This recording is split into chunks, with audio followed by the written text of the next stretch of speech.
So in place of a full film review, I am doing another news video because my last one seemed to go down so well and I quite enjoyed doing it. So here's some more news for this week in a section that I am now calling Drew's News. Let's get into it. The first bit of news that I want to cover this week, and I'm not sure how reliable the source for this is because this is something that's been talked about for a while now. Karl Urban is once again in talks to play Dredd in an upcoming adaptation of IM Global's Mega City 1, which I'm quite excited to see happen now. The thing is, Dredd, when that film came out, was a really underplayed film. It did everything on a relatively low budget for what a Judge Dredd film probably would be. But it got across the gritty nature of what Judge Dredd as a character is. And I think that's kind of what people wanted to see in a Judge Dredd movie. But it didn't really tick all of the boxes for fans. So having another go at the character, and Karl Urban is very eager to play this character, could end up being something more along the lines of what fans were looking for first time. The only thing is, this is likely to be adapted as a series rather than a full film because the film underperformed at the box office.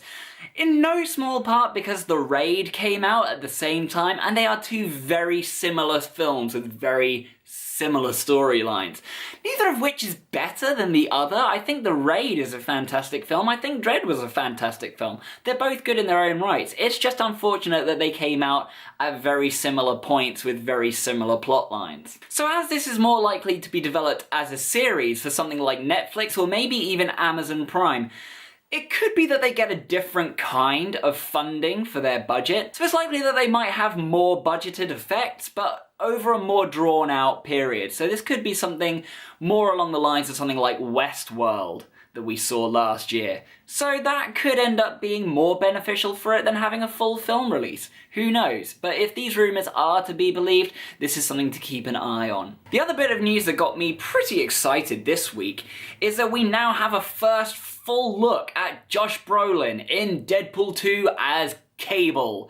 Now I'm quite excited because Josh Brolin wasn't originally my first choice to play Cable, but seeing how he looks now, I'm kind of on board with his character as a whole. Now the only thing that's caused a little bit of controversy about Deadpool 2 is a reveal of what Domino will look like. And I'll admit, it's not the Domino that I'm kind of used to seeing in the comics and in video games and in other adaptations, but I have a little bit of a theory about this. You see, Cable is a time traveler from the future who comes back to right things that have a knock-on effect in the future. As such, I think that some of the plot of Deadpool 2 will be him and Cable jumping through time to different points. And I think that Domino, with her look, might be a little bit of a throwback to kind of a 70s, 80s era, so it might not be a present-day Domino. It might be a Domino that they meet in the past somewhere.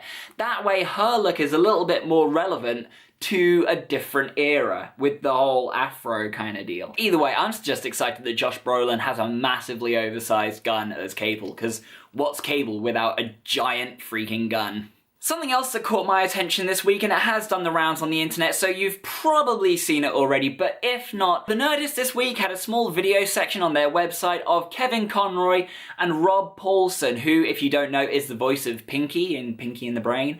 They were redubbing the end speech from The Dark Knight, and it worked so well. I would definitely see these two redub more Batman things. Because Kevin Conroy, for me, is my Batman. When I read Batman, his voice is the voice that I have reading Batman. It's him and Michael Keaton who are my Batmans from my generation. And seeing this, I thought was really cool because it's taken the best part of one of the best Batman films and redubbed it with what I know as my Batman. And speaking of Batman, the last bit of news that we have for this week is that we now have a trailer for Batman vs. Two-Face, the latest DC animated movie done in the style of the 60s Batman, and it is the last feature to have the voice of the late, great Adam West playing Batman.